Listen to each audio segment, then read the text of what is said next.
Yo, YouTubers. I told you I'd be coming back, didn't I? Didn't I tell you?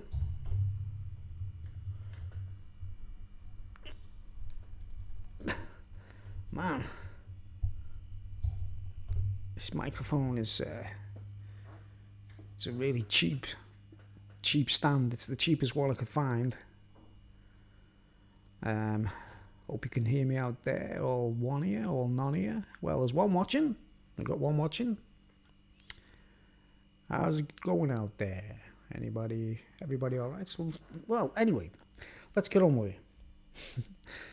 Roller coaster ride.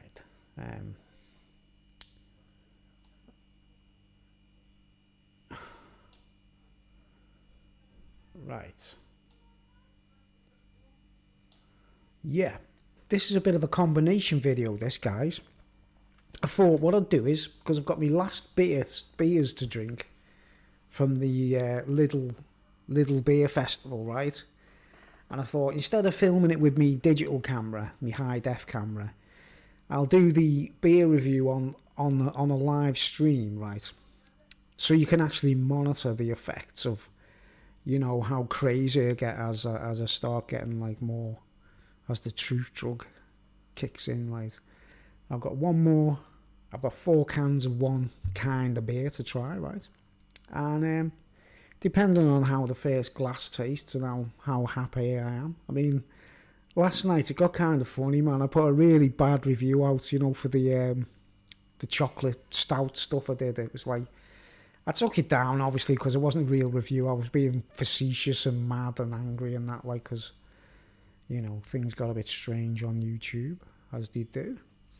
Calm down, everybody. It's only YouTube. It's only YouTube. Right. And so I'll do a review. I'll review the beer on camera, right? And I don't have to rush it down. You know the way I usually finish the glass really quick, and I don't have to do that. You see, I can drink it nice and slow and enjoy it more, you know. As I should do, because this is going to be my last beer review for a while, okay, guys? And I'm getting on with me strict detoxing and diet until I've sorted myself out, right? Because I'm, you know, getting a bit podgy again and I need to sort it out. And the ulcers, the ulcer's not going to be happy. Just got clicky bones, you know what I mean? Alright, here's the drink. You ready to go? Drum roll. And I'm going to do a speech, you see. I'm going to drink and talk, right? And tonight's talk is going to be about religion. Like I feel like I need to talk openly about religion, right? And especially regarding zealots and that kind of thing, and other things, reasons why, like I don't like the Mormons or trust the Mormons and that kind of stuff, okay? Little things like that. I'm going to go into a little bit of detail, okay? All right, drum roll. Here's the drink. What's it called? It's called 71 Brewery, Left Coast, West Coast Indian Pale Ale. 5.4%. What's that say there? Blueprint Series. Right, 71 Brewery or 71 Brewing Company. I believe they're in Scotland, aren't they?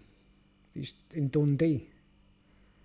Strange can, quite psychedelic. Right, I get to drink this slowly instead of rushing it down. You see, I'll move the camera. I have a half-hour limit, and it's one of the reasons I'm decking the first drink as though it's like, you know, water, and it's not right. And I'll talk openly while I'm having a drink, okay, folks?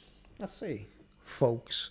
There's only one watching at the moment. When I say folks, right, guys, I mean later on, you know, when I upload it or publish it, you know, people do catch up and watch them, you know what I mean? Okay, classic American hops are married to a rich malt backbone, deep golden in colour with flavours of citrus, pine, tropical fruit and a bold West Coast bitterness to finish. That's original, isn't it? They're all doing it. Unfiltered and unpasteurised, suitable for vegans. I like unpasteurised beer. Right, contains barley and wheat. Best served 6 to 8 degrees Celsius, stored in a cool place away from direct sunlight. Okay, so now they tell me, so it's one of them beers where you shouldn't chill it, you know what I mean? I'm used to looking at the cans and they say serve chilled, serve well chilled. And me being a complete amateur beer reviewer, guys, because I admit that, right?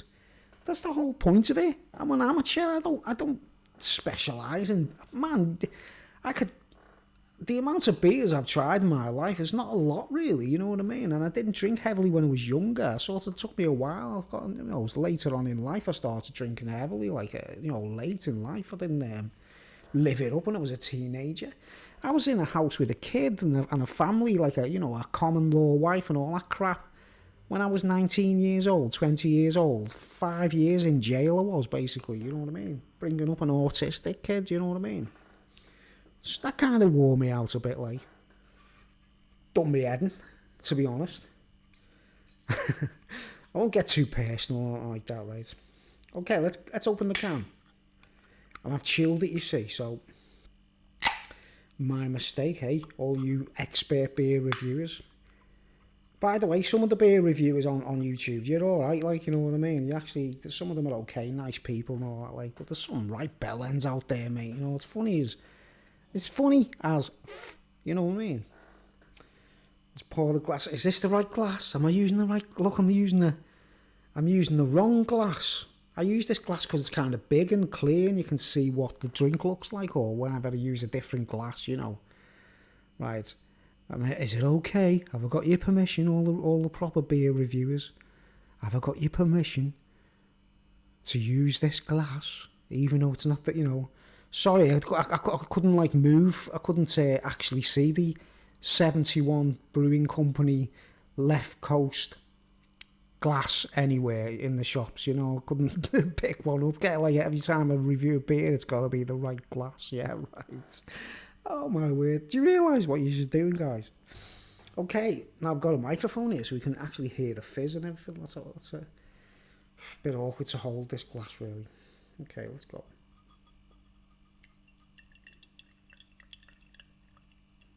It's not foaming up big time. Smells nice. Got that sort of marmalade-y smell going on. So it's a bit of a beer session, this, guys, right? I'm having a live beer session on YouTube, and anyone's welcome. See, I've sort of blew the gaff there and to the cannon. Right, okay, now, the first thing we notice, it's dark. It's kind of dark coloured. Right, it's kind of dark. No head, but I have chilled it, you see. So, maybe that's got a lot to do with it. The colour, dark amber colour, kind of honey meets dark amber. Right, looks really nice, really good quality. Hold on, where are they from? Let's see. I'm hoping it's another Scottish. I did try one of these the other night by Dundee. Yeah, the 71 Brewing Company, the Ironworks, Dundee, Scotland. Right.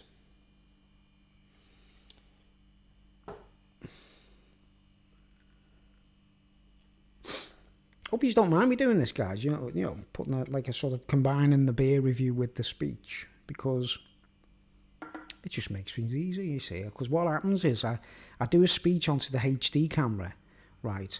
And it's when I'm copying the from the memory card from the HD camera to YouTube, it takes ages. It's like if I do a half-hour video, it takes 1.5 hours to upload. You know what I mean? It's ridiculous.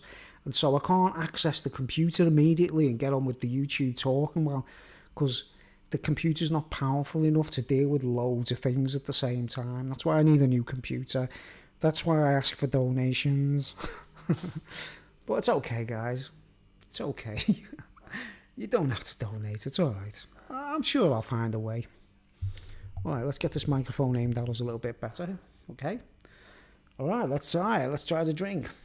71 Brewery, the 71 Brew Company, and the outer called Left Coast West Coast IPA, 5.4%. So we're over the 5% mark, right? I did a couple of beers reviews last night late, two like single, I had a bottle of something on its own and a can of something, and they were, oh man, because I was already intoxicated. I can't help speak in my mind. All right, let's go down the hatch. Up Elia.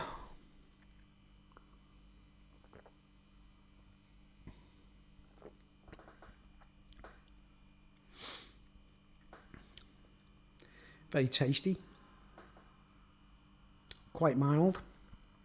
Not too tangy, not too sharp. Kind of delicate. Citrusy, marmalade, mango, peach. Those kinds of flavours. You know this. You know the song. Everybody knows the song. It's the same as the other beers, only it's 5.4%. That's what. No, look, you see the head on it. It's quite. You know, do a close up there, like so you can. All right. By the way, roller coaster ride. Does not recommend that people drink and enjoy themselves and have a nice time. Okay. You're not allowed to enjoy yourselves in this world because the Zealots said so. You know? That's what I'm getting really fed up with in this world, guys. Zealots. You know? The light's getting a bit bright. Zealots, right. Right, and you know what's weird, guys? Okay, let's have another swig. Sort of. It's kind of boring, right? It's kind of like that orangey flavour. I think it was £1.79 a can, so it's quite pricey. Right, it's quite expensive. And it's quality, it's nice. I'm feeling warm. I'm feeling the warm from the 5.4%. It's okay. It's not too bad. Yeah, it's a nice beer. I love the colour. Looks like a traditional ale. So yeah, go out and try some. See what you think. I don't know, from the little craft beers thing. I'm not really going to Lidl anymore. Well, anyway, Zealots, right, folks? Zealots.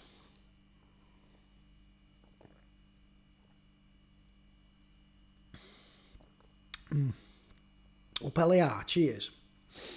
I'm enjoying that. It's nice, it's sweet, and it's tasty and it's refreshing. Okay. That's the beer review out the way, right? And you can monitor my have you ever seen that famous footage of the dude in the 60s doing LSD, and he films it, and I keep doing my little burpy noise. Keep getting a little noise going. Right. Oh, where was I? I just forgot now. Oh yeah, you seen that guy? He does he gets filmed when he does LSD on camera from the 60s, and he starts talking crazy and stuff like. Well, I'm going to do it with beer tonight. Okay. Don't know how long I'm going to be on. Who knows? I might share some clips, some weird clips. I don't know. I've got tons of old videos, guys. Tons of stuff. I've still got to sort some stuff. I've got to copy some stuff. You know me. I've got some family relatives, and I've got some vintage videos of them, and I haven't copied them yet, folks. But I will do when I sussed out this program to stop pausing when I'm copying. I feel like someone's like gone into my video collection looking for something they were expecting to find. You know what I mean? I think it was because I once had a home porn movie with an ex-girlfriend, right? And this is kind of funny, really. This is actually funny, right? I used to live with a chick, right? And we did a home blue movie, right? And when we split up, we were permanently splitting up. I actually erased over it, you know what I mean? I thought, right, I'm not going to do revenge porn and nothing like that, right? This is before the times of the phones and everything, right? So I did the honourable thing, and I erased over them, just me and her having a bit of fun, you know what I mean?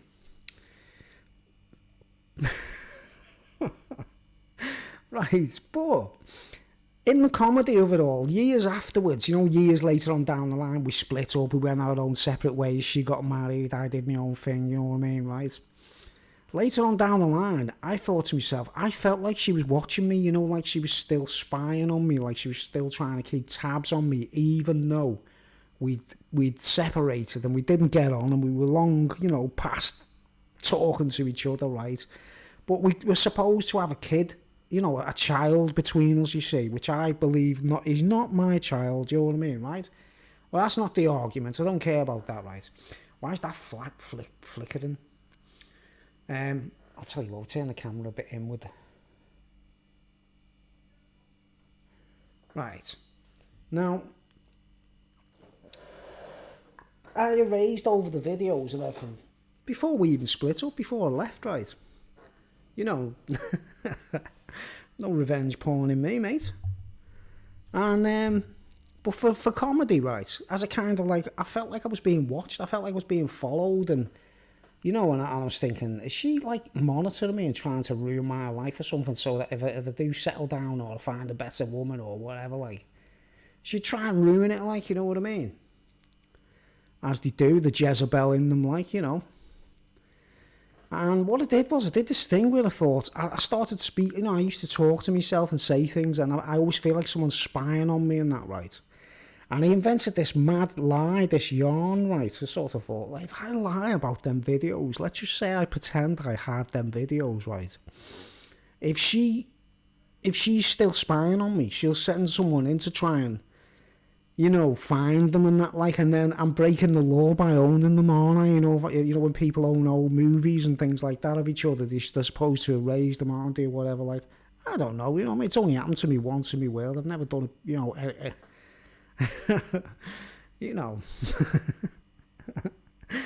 Right, so I did this thing where I sort of spun yarns, pretending, right, that, like, now let's put it this way, right, guys, you could have one movie, right, from an ex-girlfriend or, an ex-relationship, right, and you could go to one of them websites, the porn websites or whatever, and they'll say, like, we give cash for videos or whatever, or say you actually mastered it and made it into a proper movie with a bit of music and a bit of, like, right. You could make a lot of money, couldn't you? You could make a lot of money from one home blue movie. You don't even have to tell anyone you're in there or anything. You could be completely anonymous. And you could, if you used your head, you could make a lot of money. So I did this invention. I made up this yarn. I'd gone over them. I'd actually erased over them, right? You know what I mean? I do crazy things when I think people are spying on me. Do you know what I mean? Because I need to find out if they are, like. So what I did was I invented this yarn where I was saying to myself, because I talk to myself hoping that people are listening to me, to be honest, right? Be amazed what you can do. You can string people along with all kinds of things. I mean, and they believe you, when you say absurd things. If they haven't got a clue what they're doing, they actually believe every word you say. So I did this thing where I was like,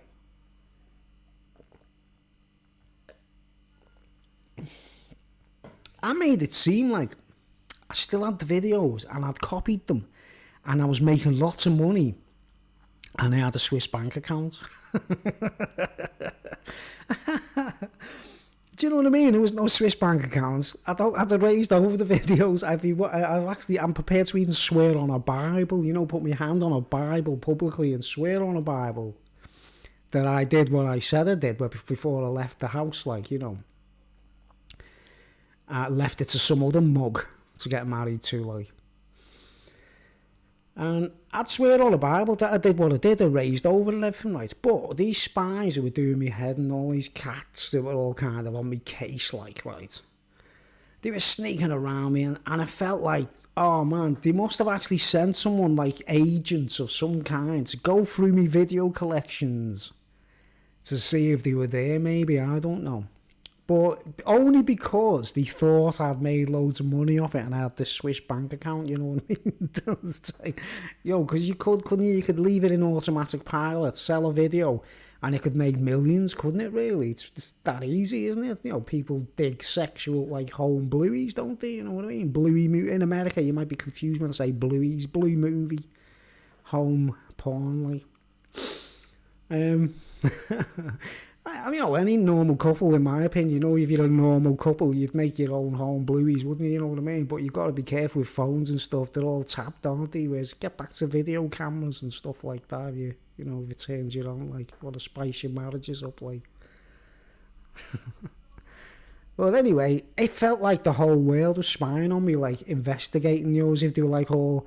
So I'd set up a trap basically and thought, right, if any of these guys, any people from her life, from her world, sneak into my world looking for these videos, they're going to get caught eventually, aren't they? And then I'm going to say, okay, guys, for starters, you shouldn't be following me. And, you know, you're invading me space, you're harassing me. And I felt like they were going into me. You know, everyone has a suitcase with the lads' mags, or, you know, I found some very peculiar things going on, like, you know what I mean? I was just a normal guy, you know what I'm saying? Like, one occasion, right, I had me, you know, every guy's got this suitcase under the bed, you know. So what happens now? Another suitcase in another hall. Every normal lad has got their suitcase full of magazines or whatever, you know what I mean? That's the way it was back in the day, you know. Right. And I had a signal, this, like, you know, I've got ESP, you see, guys, you know what I mean? And I get this warning signal saying, Bruce, check your suitcase under your bed. Someone's been in your room and done something, you know what I mean? Guess what I found? I opened the case and I looked through the case, and obviously the secret agent had been in and gone, like, you know, I don't know, was looking for me Swiss bank account number and me collection of home movies or whatever. And in the suitcase with all my stuff, with me old song books and stuff like that, you know, the junk you keep under your bed kind of thing, I found this like piece of cardboard, you know, like a piece of, you know, just like a folded piece of cardboard, like folded, like like a restaurant's menu or a chip shop. You know, when you go to the Chinese chip shops and they give you a little thing with all the meals on it and the prices, like a piece of paper like that, folded like a leaflet of some kind, right? And I didn't recognise it. I looked at this leaflet and I thought, oh, that looks straight away, I know that's not mine. What's that doing there? Where'd that come from? I took it out the case and I opened it, and guess what was in it? Fleas, right? Fleas, I'm not kidding you. Like a circle about that big, right? Imagine a circle that big of a load of fleas in a cluster, right? So what someone seemed to have been doing, what they were up to, is put these fleas on this thing. They must have been in a laboratory or something, you know what I mean? And they put the fleas on this piece of card, folded it, and then put it in under my bed, in my suitcase under my bed, hoping that the fleas would breed and start, like, infesting my room, do you know what I mean? But I found it, and I seen it, and I was like, well, I'm not imagining things, right? I know I'm not imagining things, because why would I want to put myself in my own suitcase, a piece of cardboard? You know, I might have, but, you know, someone could argue, you might have put it there and you forgot all about it, you know what I mean? It's like, yeah, I'm going to put a load of fleas under my own bed, aren't I, mate? And you've got to bear in mind, I was in a house where I shared with my mum and my dad. I lived in a house with my mum and dad who were getting on a bit. And this irresponsible prick, whoever he is, hope you're watching, by the way, you prick, he puts a load of fleas under my bed, you know what I mean? But I found them in time, right? And sort of eliminated them, you know what I mean? Like, eliminate the fleas. Right. So that's kind of one of the proofs that someone was harassing me, you know, that I'm not imagining it, I'm not paranoid. I have got paranoid psychosis, but I wasn't just imagining it, right? And then it all sort of, it starts adding up. I start thinking, hang on, they're all invading my space looking for this movie that doesn't even exist anymore in the first place, because I've like lied, you know what I mean? I've gone like, I spun this yarn that I'm making millions in my Swiss bank account. Oh man, it's funny, isn't it? You got to do things like that to catch people. Like, I'm still dealing with the spies now, I'm sure of it. Like, they're all trapped. They're all like trapped in my space and they can't get out anymore. It's like, oh no, Bruce is going to catch up to us, you know what I mean? Is that dirt on my head there? No. So I'm not imagining things, you know what I mean? These guys planted it must be an old trick, like an old army trick or something, like planting fleas in your bedroom, you know what I mean? It must be some kind of little trick, wasn't it? But whoever put them there, mate, you know, death and doom and curses to you, you know. Alright, this beer's alright, man. Nothing spectacular though, guys. Nothing spectacular. It's quite tame. So, it brings me to the point that, like, not only was it dealing with all these guys that are all kind of self-righteous, self-appointed, like, Vatican representatives or something, like, because they all come from the Catholic circles, you see, right?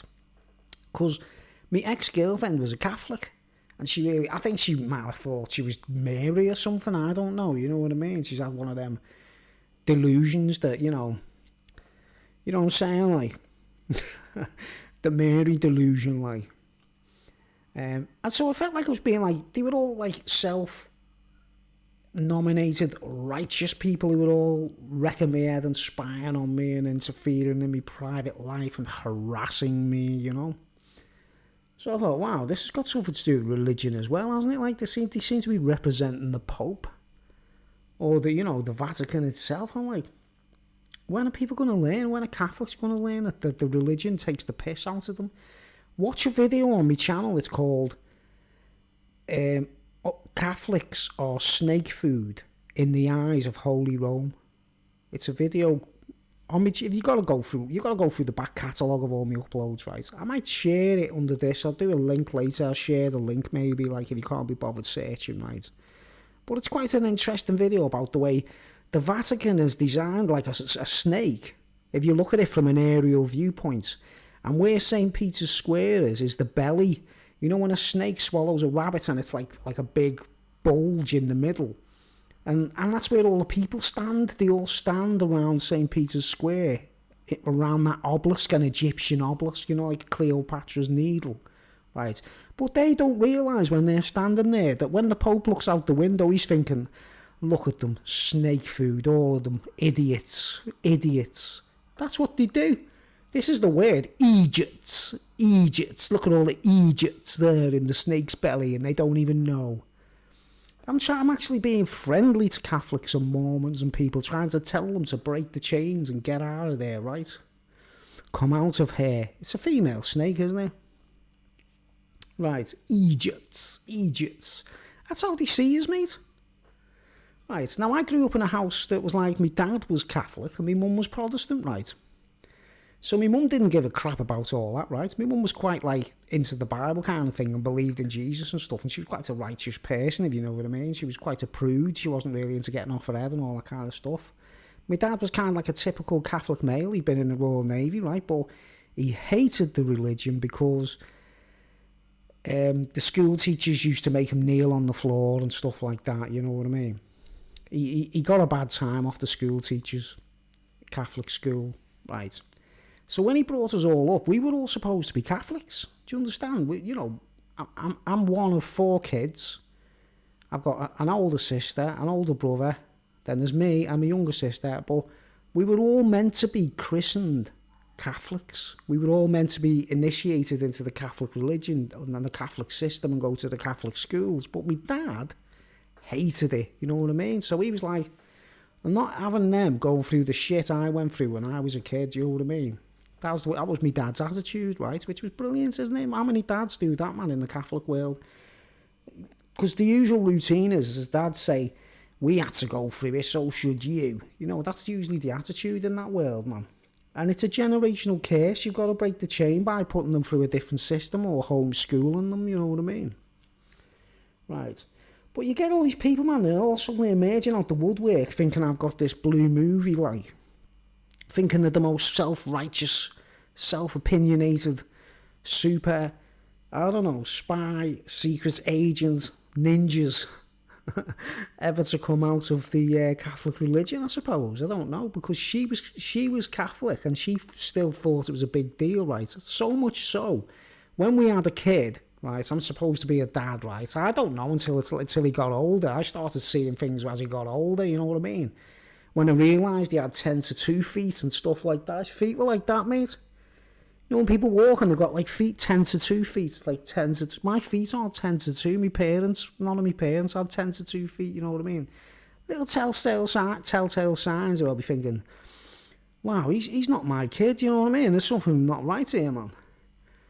if he'd have been black or Chinese or something, I'd probably got alarm bells ringing early on, wouldn't I? You know what I mean? But it wasn't like that, because when they're toddlers, you don't know, do you? You can't tell. But anyway, so much so was she into the Catholic thing. She got him christened the Catholic, and he had to go through the hell of the Catholic education system, you know, which he hated.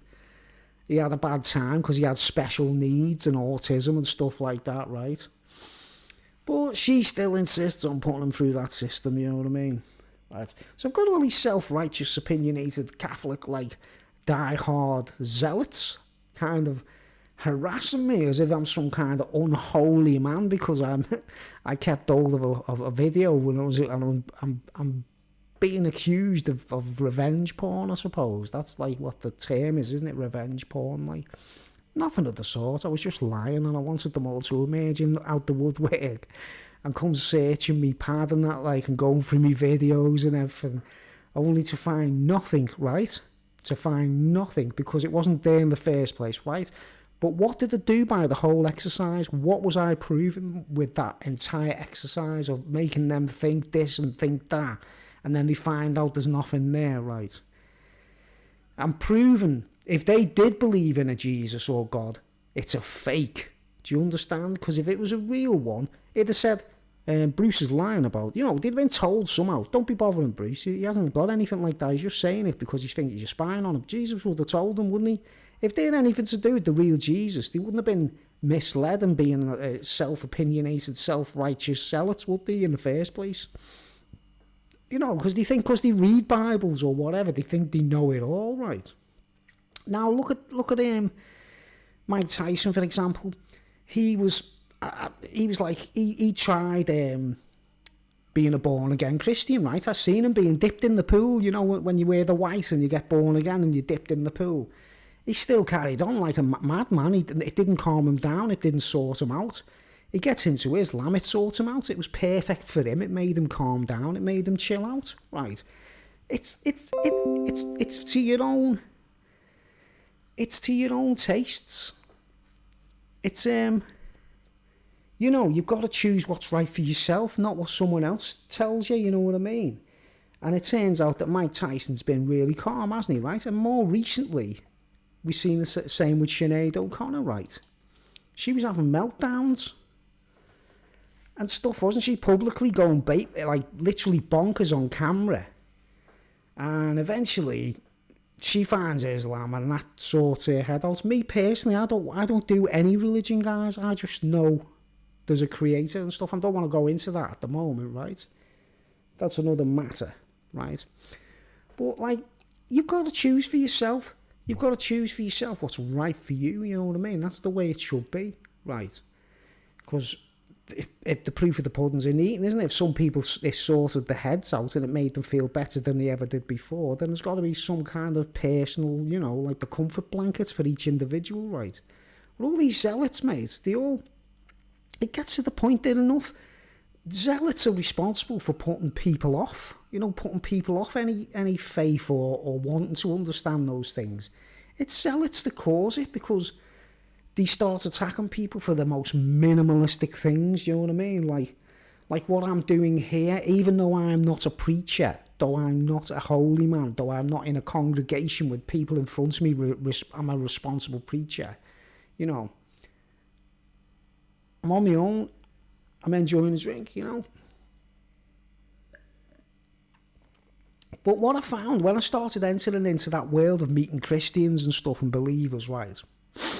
Loads of Mormons not declaring themselves, loads of Catholics actually hiding the true source, you know. A lot of them pretend not to be Mormons, and the Mormons, you know what I mean? They've got like a, you know, they're not on the right trip, do you know what I mean? But I lost my chain of thought there because I've got 2 watching now, and I was like, wow, 2 watching. Right. What was I going to say? Chain of thought. Come on, it's hard work, this speaking on camera, you know. It's kind of, do you understand? You've got to appreciate it, haven't you? When people do a bit of speaking on camera and it's okay, and, you know, got something to say and that, like. And I am boiling here, and I'm roasting, like, literally sweating. It's like a sauna, you know. These flats are just, there's no air conditioning here, guys. The hallways are boiling. It's ridiculous. It's like a snake pit. It's like the snake house in the reptile house in the zoo. The hallways are boiling, you know what I mean? It's ridiculous. But anyway, most of these religious zealots, they start judging you for anything, don't they? They start like pointing things out that you're doing something wrong, as if you're doing something wrong, right? And when I started meeting these people and going meeting, like, you know, the Christian circles and stuff and that, like, I started seeing it for myself, thinking they're too judgmental. They've never really roughed it, right? And another thing I noticed was a lot of them would be like, they go to church, or they went to a church, or they got into Christianity because they were druggies or junkies or alcoholics at an early age, or they were really bad, right? And so they had to make atonement and they were saved and that kind of stuff. And then they think they owe it to the church to go there, do you know what I mean? Like, I used to be an alcoholic till I came to this church and they helped me and that, like, and now I'm better, like, you know. Well, that's a personal trip. I've never been an alcoholic, do you understand? Seriously, I've never been addicted to anything, really, you know what I mean? So I never had to go to church for none of those things, right? And that's what I noticed. A lot of these people, they've either been cocaine addicts, alcoholics, drug addicts, whatever. And then they're looking at you to say, you're just like us, you know, you're one of us, you want to like do like we do, you know what I mean? And you go, oh man, this is getting on my nerves, man. You're all like preaching to people who don't need it. Control freaks, man. Control freaks, right? Which brings me to one of my friends recently, one of the people I knew, he's in a documentary on my channel actually, but I can't share it because it got blocked on YouTube. You know, he was on a television programme in a documentary, right? And the guy, he's older than me, right? He thinks he's a righteous believer and all that, right? And he used to openly boast about when he was a young man and he lived in France or Germany, he'd use women, you know, have sex with them and then finish with them and go with another woman, you know what I mean? He openly admitted it to me that he was a bastard, a rascal to these women, right? And he'd packed them in after shagging them, basically. Pardon me French, guys. I know it sounds a bit shocking, like, but that's my language, like. He openly boasted that he was a bit of a Jack the Lad when he was younger and stuff like that. But now, when he's older, he's preaching to me, thinking he's like my father in the Catholic Church or something, like, preaching to me, right?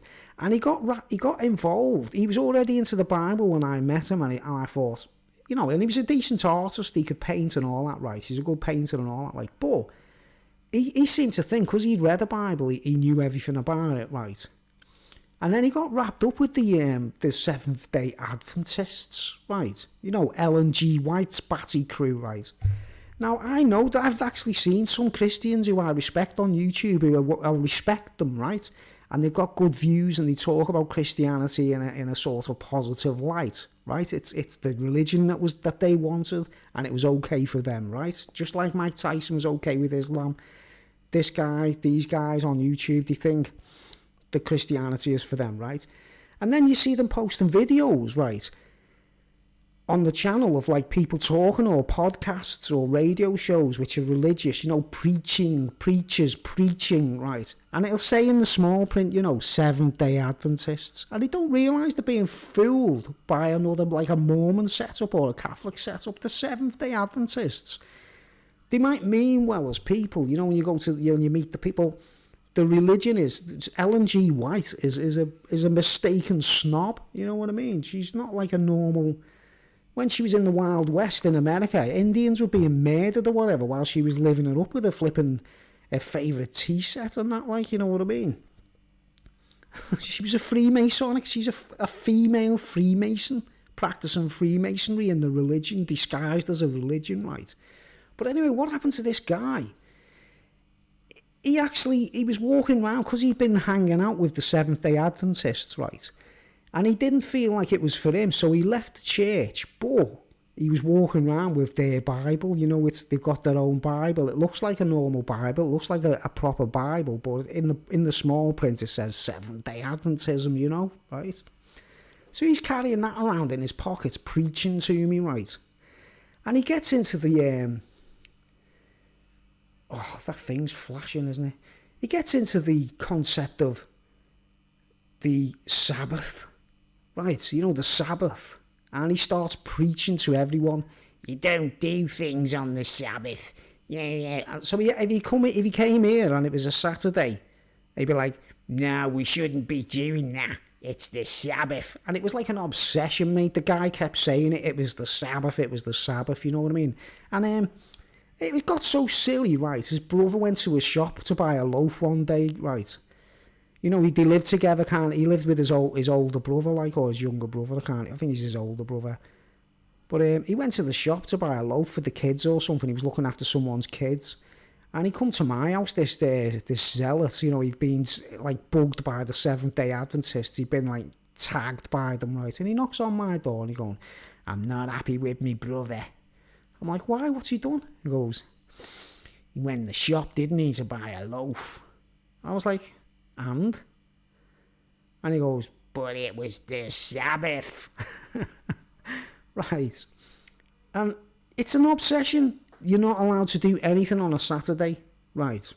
That's basically what they do, you know, or Friday night when the sun sets till the sun sets on the following Sunday morning. You're not meant to do anything, right? Now, my opinion, if anyone disagrees with me, let me know, right? I think the the Sabbath rule, right, when it was invented, when it was first documented, when it was written down, when it was put in the scriptures, right, that you must take a rest, a 7-day rest. You work for 6 days or 5 days, right? But you work for you know, most people would have been ploughing their own land, wouldn't they, being farmers or... You know what I mean? They're not going to be working part-time Monday, Tuesday or something like that like we do in the modern world where we can have different days. Some people work on a Saturday because they're in shops and stuff like that, right? But I forgot where I got. I could just listen to the seagulls there. It's like throwing me off. But I think what that actually means, back in the day when they first wrote them laws, the names of the week weren't even named, were they? Monday, Tuesday, Wednesday, Thursday, Friday, Saturday, the Sabbath, and then Sunday, which is the day, you know, they say you shouldn't worship the sun on Sunday, you know what I mean? Everyone's onto that one as well, aren't they? You get a bollocking if you do it on a Sunday as well, you know what I mean? Right. The seventh day Sabbath rule means that, say I worked on a Tuesday or a Friday, say I started work on Wednesday, after 6 days, no matter what day it is, whether it's Saturday or not, you just got like a period of 6 days and you make sure you take a day off and you thank God for everything. That's what it's about, making supplication and thanking God and having a little bit of a feast and chilling out and that, not having to work. Right. But he was coming here, man, saying, you know, you shouldn't be doing that on the Sabbath. No, like... Sometimes I needed clothes to wash, you know. I had to go to the laundrette downstairs to wash my clothes, and he'd be like, I was feeling guilty. I was putting my underpants and my socks in the washing machine, thinking, hope Jimmy doesn't come, like he'll see I'm putting my washing on a Sabbath, like, you know what I mean. Man, he was doing me head, you know what I mean. And he just went a bit bonkers. I could see it driving him mad and turning him zealot, you know what I mean. I can't show it. I've got him on film. But I'm not allowed to show it because it's blocked in all countries, you know what I mean? He was actually on a television documentary, and you know what? I haven't seen him since he's been on television, do you know what I mean? He just so happens to disappear, you know. Never seen again. He probably got paid for it or something, I don't know. But I don't know if he ever shook off the religious zealot attitude he had, you know what I mean? But that's where, like... That's why people don't like religion. That's why people have a little bit of because they think that the zealots out there are going too far, right? Now, here's the crazy thing, right?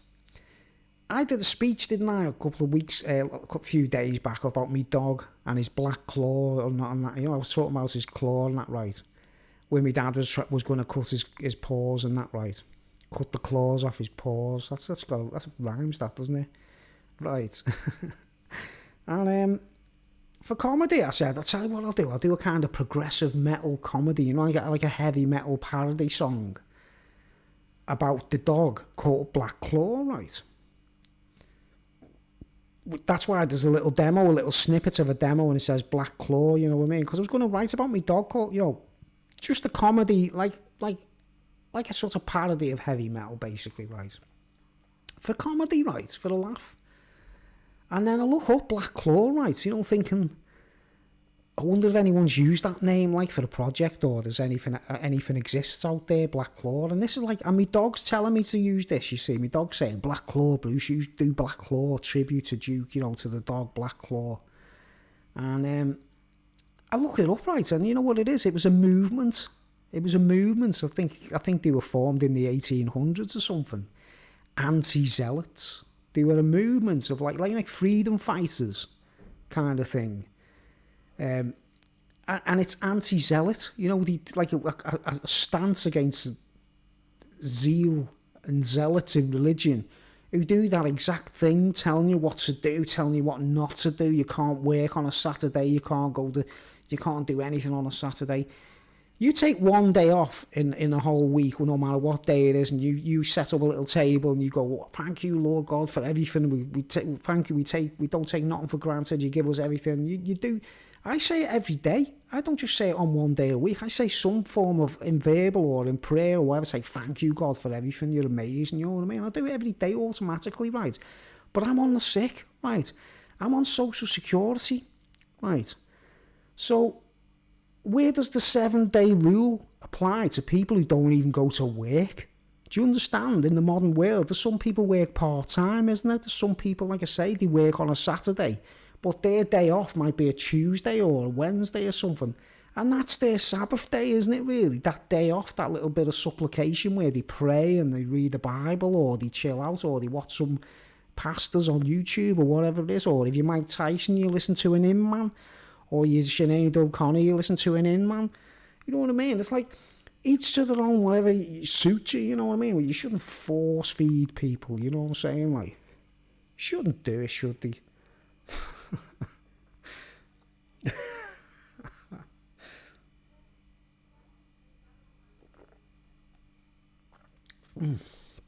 I'm sort of got nothing else to say at the moment now. I'm like, I feel like I've said enough. 47 minutes. But I know people are watching me from churches and stuff. I know they're like, oh man, you know what the next thing is? You know, when you start saying, like, go away. You know, you've got an attitude of like, look, beat it, you little spine, little harassing zealots. Go away back to your silly church and do whatever you want to do. What do you think they say next? He's the Antichrist. That's blasphemy. He's speaking against us. You know, how can they know everything? Like I say, if they come searching your house looking for things that aren't there, how can their Jesus be real when they come searching for things that aren't there? You know what I mean?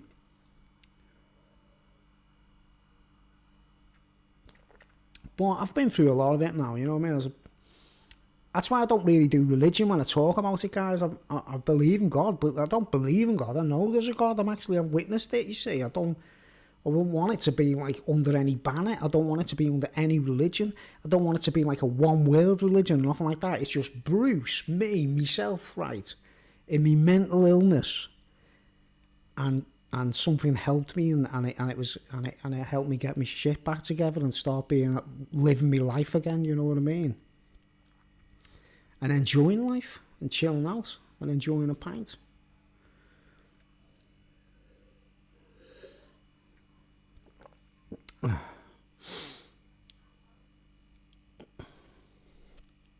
Okay.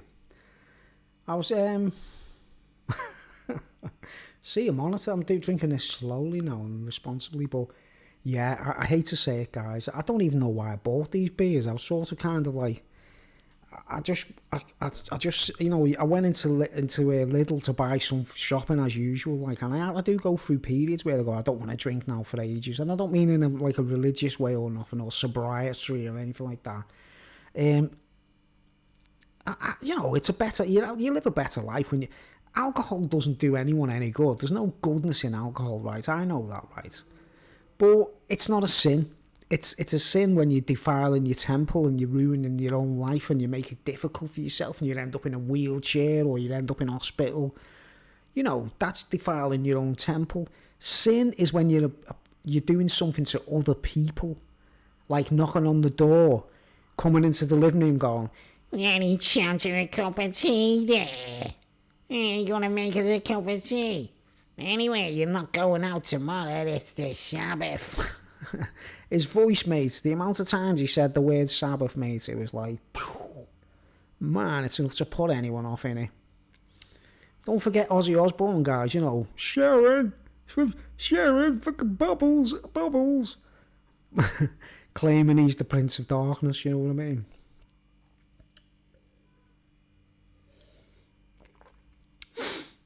Alright. We're on 50 minutes.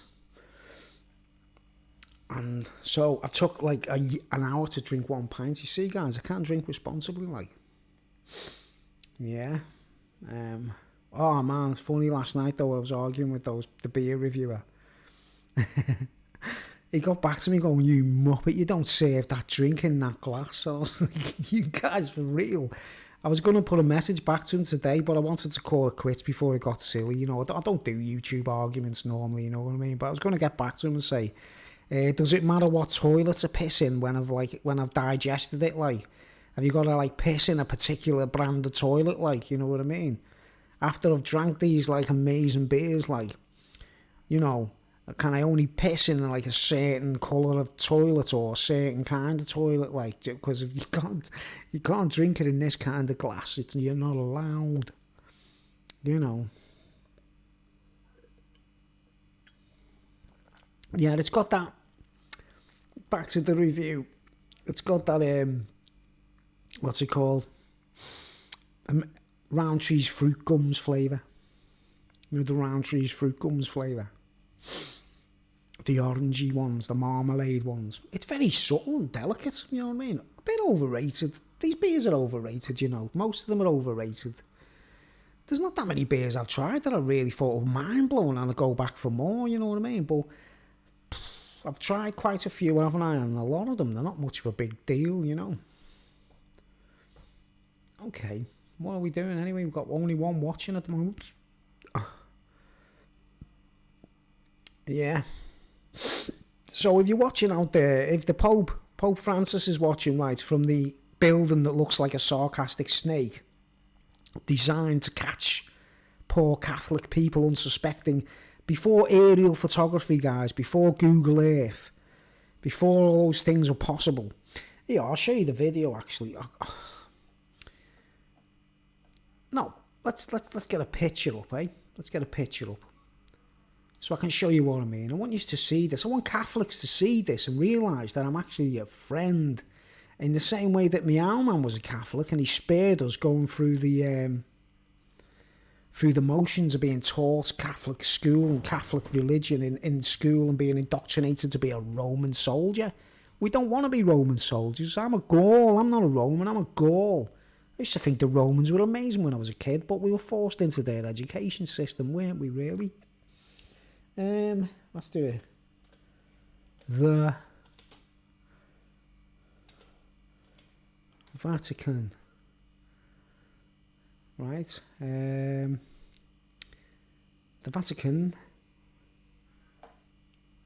I'll just show you, I'll prove to you what I'm talking about, you know, about the plan, the master plan, the way it's designed. See all images, right? Okay. Aerial photography. You know, when you're on the ground in the old days when the Vatican was first designed, you weren't, no one thought you'd be able to see it from above. You know what I mean? The Romans have tricked everyone with the whole thing, you know. Wow, I've noticed this, all these pictures, all these photographs. There's not a proper aerial picture. From above. So do we do Google? I mean, I'll show you what I mean. I'm trying to explain to people. I have done it, like, I've done a proper speech about it, guys, and, you know. Right, let's shrink this. I'll just show you, like, in general. And that's so, like, Seventh-day Adventism and everything. They're all shady, mate. You know what I mean? You've got to think for yourself. Think for yourself. You know, Okay, now, I'll go make this bigger. Right, now, see. There's the head of the snake there. This is looking, that's the back of its head. See the hat? That's the hat on the head of the snake, right? This is where the Pope looks out, isn't it? The Pope stands there and looks out from here, like on one of these balconies, right? Or one of these windows, right? Here's the belly of the snake. You see the bulge? You see the bulge, right? And then as you go along, the tail of the snake is right down there, right? Right? So get another angle. Now you see looking down from the hat, from the snake's hat. There's the belly of the snake there. All these people are all looked at as though they're just like food. Do you understand? And you see there's the tail of the snake goes off to the water there. You see, like, that's it, right? So what we need to do is we need to see a full aerial view, don't we? Right? So let's get Google on, right? Let's get Google Earth. Because I'm sure they're trying to hide it. I've just noticed all them photographs are concealing the snake. You know what I mean? You can't actually see it. Google Maps. I haven't even got Google Earth on my computer, guys. Don't trust it. Because it's Google Earth, isn't it? I'd rather go to the real Earth. Yeah. Right, let's go. Okay. Right. The Vatican.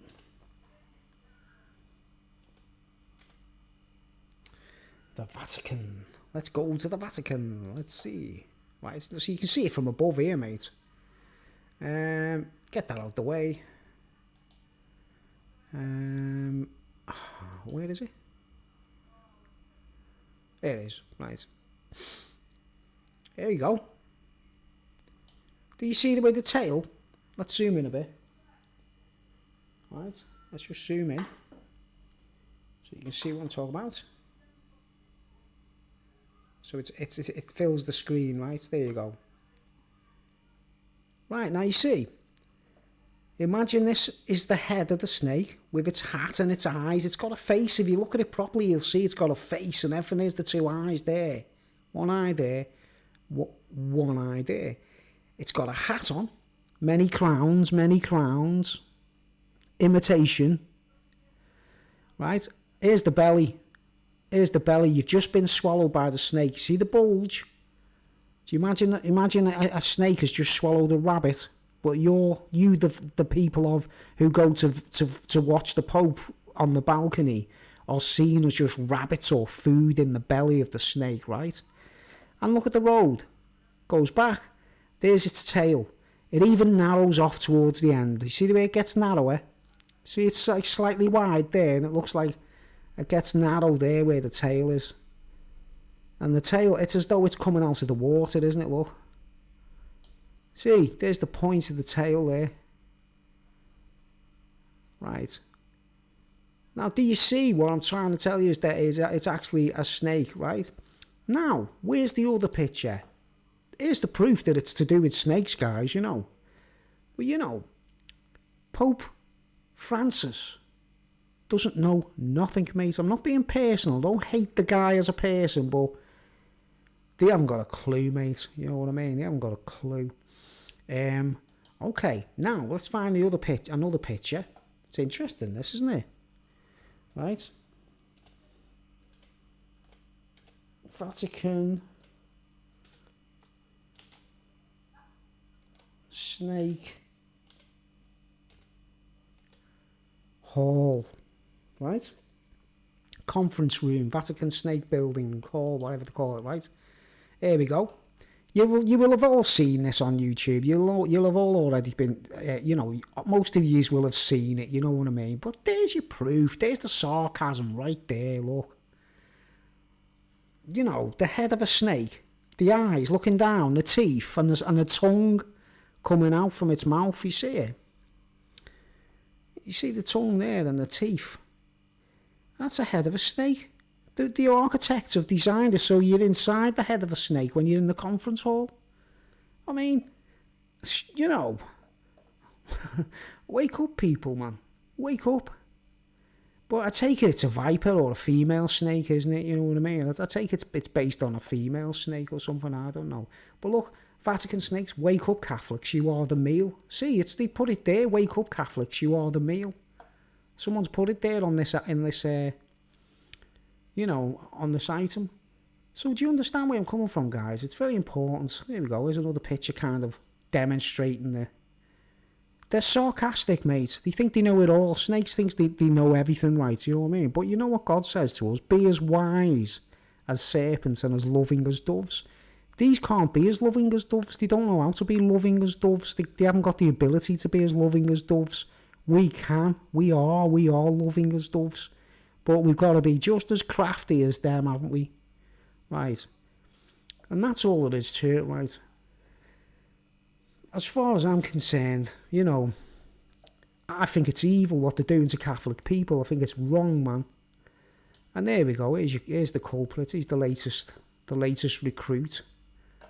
You see, and that's looking the other way, isn't it? I take it that's looking the other way. There's, you know, he's on the stage beneath. So there's a snake's head in both directions, isn't it? From what I can see. There, look, the tongue. It's evil, isn't it? It's sinister. Right. So we go back to this. And we see that. There's the head of the snake there. It looks like a crucifix. You see the way they even shape it like a cross? And they put all the little ornaments on the roof to make you think it's holy and it's Jesus and his disciples. You know, I mean, let's put it this way. If Jesus was behind or any of this, you know, if it was a real Jesus and he was behind any of this and responsible for this setup of a snake secretly, I'd have crucified him myself, mate. But we know it's not true. Look, there's the belly there, the expansion. That's where all the people gather. There's where the food gather. Lots of people go there diligently, don't they? They go there like as a clockwork, you know what I mean? It's women dressed as nuns and all kinds of stuff. And they don't know what they're doing, mate. There's the plaza there, isn't it?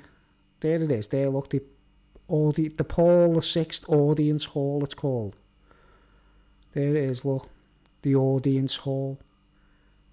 Anyone that sits inside there and they can't see what's going on around them, they have got to be either hypnotised or blind or stupid, you know. Right? So, I'm getting back now. I just thought I needed to emphasise this message. Let's close them windows down. You know? I'm not anti-Catholic, I'm not anti-anything, I like people to think for themselves and know the truth, you know what I mean? The truth shall set you free. The truth will set you free. The truth. The truth. So, I think I'll retire now and carry on with my drink. And I feel like I've done my duty. I've spoken. I'm on that. I'm on the. You know, the mafia run the Vatican as well. You know, guys. You know, man, there's some really, really dark characters. The Black Pope and things like that.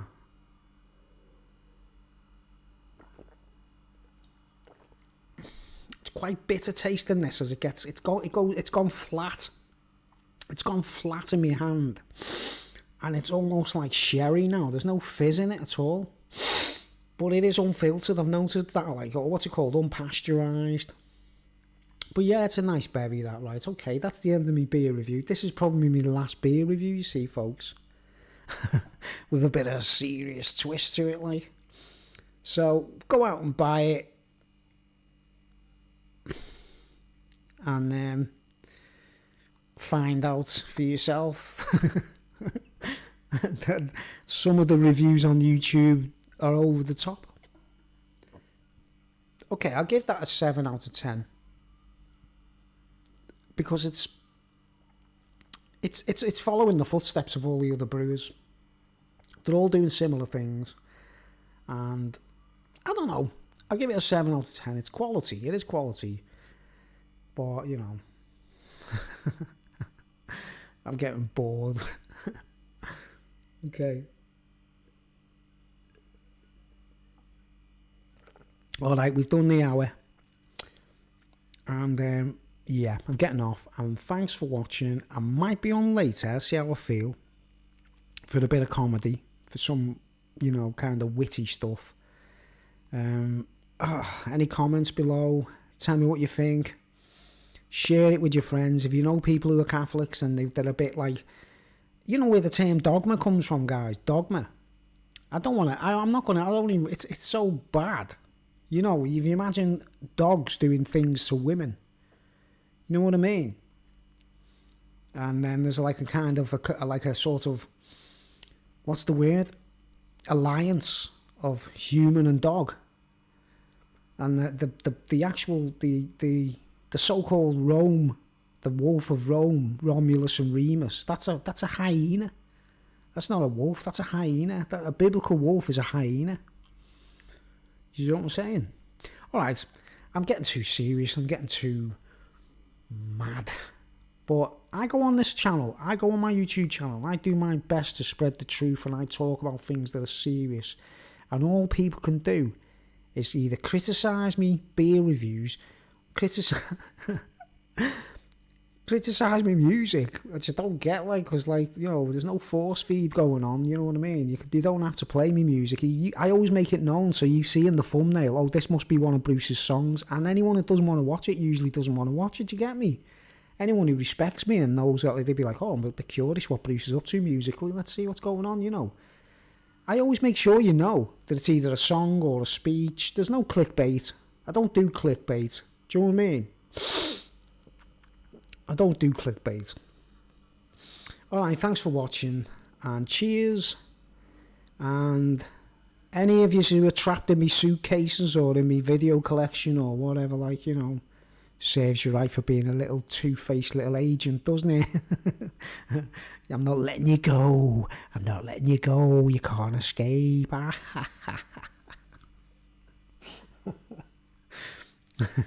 Trying to see my John C. Holmes movie. You know, because I was in the film myself, you see. It was like, you know, John C. Holmes. I was going to tell a naughty joke there, but I'll leave it till later. My stand-up comedy is not... I haven't done stand-up comedy yet. That's the last thing I'm going to be doing on YouTube if I ever carry on, like, is somehow getting onto a, you know, an open mic comedy club and doing stand-up comedy, like. Got some great jokes to share, you know. And strange talks about comical things. Alright, so I've made that last over an hour. That's amazing. Let's go.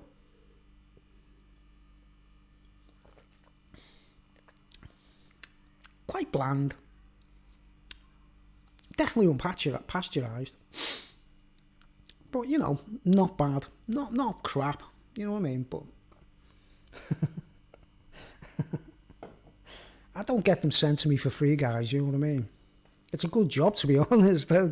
Man, don't send free beers. Anyone who watches this, if you think, like, let's send Bruce some beers for review. No. Let me buy them myself. Otherwise, you know, I'll end up like George Best, won't I? Okay, thanks for watching. Ooh, Bruno is out. I'm out of here.